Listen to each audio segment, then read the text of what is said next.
আসামের মুখ্যমন্ত্রী হিমন্ত বিশ্ব শর্মা ইসলাম ধর্মের কোরআনের এবং নবী মুহাম্মদ সাল্লাল্লাহু আলাইহি সাল্লামের যে কি প্রশংসা করলো, বাপরে বাপ, অবিশ্বাস্য এত প্রশংসা করলো। বলছে যত ধর্মগ্রন্থ আছে পৃথিবীতে, হিন্দুদের, খ্রিস্টানদের, মুসলমানদের, তার মধ্যে কোরআন হয়েছে সর্বশ্রেষ্ঠ। কোরআনের শুরু থেকে শেষ পর্যন্ত শিক্ষার কথা, জ্ঞানের কথা বলছে। মুখ্যমন্ত্রী জানিয়েছে একটা কলমের মূল্য শিক্ষিত মানুষের, মোহাম্মদ সাল্লাল্লাহু আলাইহি সাল্লাম বলছে, শহীদের রক্তদের মূল্যর চেয়েও বেশি, এমন শিক্ষা আমাদের বিশ্বনবী দিয়েছে, বলছেন মুখ্যমন্ত্রী হিমন্ত বিশ্ব শর্মা।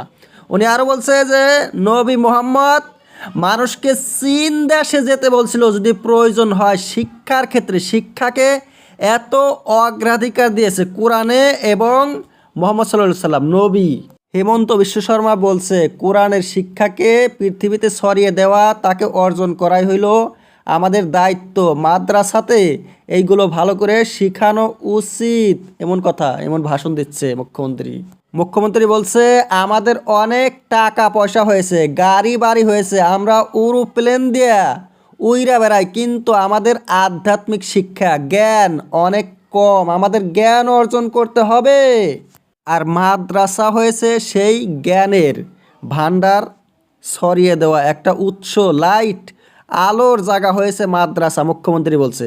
কিন্তু মুখ্যমন্ত্রী উনি মাদ্রাসা বন্ধ করে দিয়েছে আসামে, এমনকি গরুর মাংসও নিষিদ্ধ করে দিয়েছে, নামাজ পড়া বন্ধ করেছে, অনেক কিছু করেছে।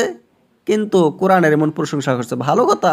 উনি জানে কোরআনের কিছু নলেজ আছে, মোহাম্মদ সাল্লাল্লাহু আলাইহি সাল্লাম শান্তি শিক্ষার বাণী নিয়ে এসেছে। কিন্তু কর্ম হয়েছে আসল। ভাষণে কি করবে? ভাষণ তো সবাই দিতে পারে, কোরআনে যা আছে পড়বে আর বলবে, তাতে কি আসে যায়? প্রধানমন্ত্রী নরেন্দ্র মোদিও কোরআনের, মোহাম্মদ সাল্লাল্লাহু আলাইহি সাল্লামের মাঝে মাঝে প্রশংসা করে, আরও ভাষণ দেয় কোনো কোনো জায়গায়। কিন্তু সেই নরেন্দ্র মোদির বিজেপি আবার কি করেছে? হিজাব পরা বন্ধ করে দিয়েছে।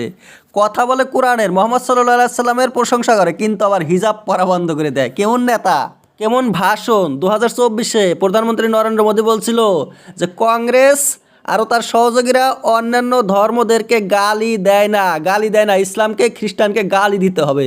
এক পাশে গালি দেয় আর এক পাশে প্রশংসা করে, এইগুলো হলো রাজনীতি।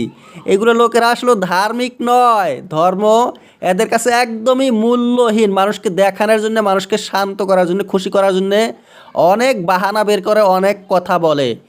এদের কাছে সবচেয়ে বড় জিনিস হয়েছে ভোট। আর ভোটের জন্যে মুসলমানদের যে কোনো একটা করতে পারে যাতে হিন্দুরা খুশি হয়। ভারতের বেশিরভাগ ভোটার হয়েছে হিন্দু।